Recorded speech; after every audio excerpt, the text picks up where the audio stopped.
Here I have Canon 750D, and today I'm going to show you how to connect microphone to this device. So to connect microphone, firstly we will need some kind of a microphone.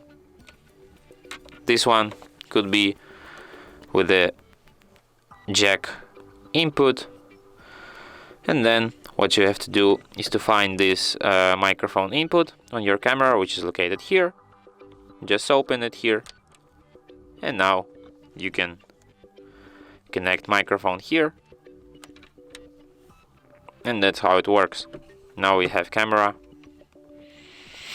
with microphone here, something like that. And the same way you can disconnect it, and that's how it works. And that's it. Thanks for watching. If you find this tutorial useful, don't forget to hit that like button and subscribe to our channel.